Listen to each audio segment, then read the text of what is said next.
தன்னிடம் வேலை கேட்டு வந்த 17 வயது பெண்ணை கடத்தி பாலியல் வன்கொடுமை செய்த வழக்கில் ஆயுள் தண்டனை விதிக்கப்பட்ட பாரதிய ஜனதா கட்சியின் 4 முறை எம்எல்ஏவாக இருந்த குல்தீப் சிங் செங்கார் ஜாமீனில் விடுதலை செய்யப்பட்டிருக்கிறார். அவருடைய தண்டனையை டெல்லி நீதிமன்றம் நிறுத்தி வைத்திருக்கிறது. பாரதிய ஜனதா கட்சி என்பது பெண்களுக்கு எதிரான வன்கொடுமைகளின் போது அதை வேடிக்கை பார்ப்பது, அதை வரவேற்பது என்பதை பில்கிஸ் பானு வழக்கிலே குற்றம் சாட்டப்பட்ட குற்றவாளிகளை விடுதலை செய்து அவர்களுக்கு மாலை போட்டு இனிப்பு வழங்கி வரவேற்ற காட்சிகளை நாடு பார்த்தது. நாட்டிற்காக பதக்கம் வாங்கிய மல்யுத்த வீராங்கனைகள் பிரிஜ்பூஷன் மீது பாஜக எம்பி மீது பாலியல் குற்றச்சாட்டை வைத்து போராடிய போது அவர்களை தரதரவென இழுத்துச் சென்றதை நாடு பார்த்தது.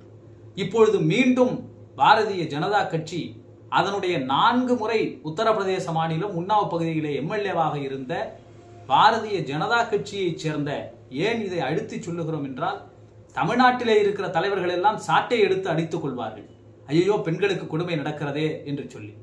ஆனால் இந்தியா முழுவதும் தெரியும் பாரதிய ஜனதா கட்சி பெண்களுக்கு எதிரான வன்கொடுமைகளை எவ்வளவு ரசிக்கிறது என்பது. அதற்கு ஒரு உதாரணம் தான் இந்த எம்எல்ஏ மீதான குற்றங்கள் நிறுத்தி வைக்கப்பட்டிருக்கிறது என்பது. ஏனென்றால் அந்த 17 வயது சிறுமி பாரதிய ஜனதா கட்சியின் எம்எல்ஏவுக்கு எதிராக வழக்கு தொடர்ந்ததால் அந்த சிறுமியினுடைய உயிருக்கு குறிவைக்கப்பட்டது.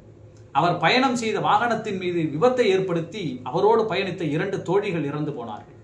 பதிவெண் இல்லாத லாரி மோதி அவருடைய அப்பா இறந்து போனார். அந்த அளவுக்கு அந்த குடும்பத்தையே நிலைகுலைய செய்த குற்றவாளி தான் இந்த பாரதிய ஜனதா கட்சியினுடைய எம்எல்ஏ குல்தீப் சிங். இந்த எம்எல்ஏவனுடைய தண்டனை என்பது நிறுத்தி வைக்கப்பட்டிருக்கிறது. பாதிக்கப்பட்ட பெண்ணினுடைய தாயார் இன்று போராட்ட களத்திலே குதித்திருக்கிறார்.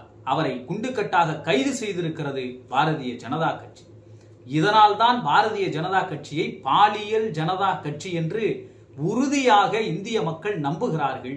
பெண்களும் அதையே நம்புவதனால் தான் தமிழ்நாட்டிலும் பாரதிய ஜனதா கட்சியால் காலூன்ற முடிவதில்லை.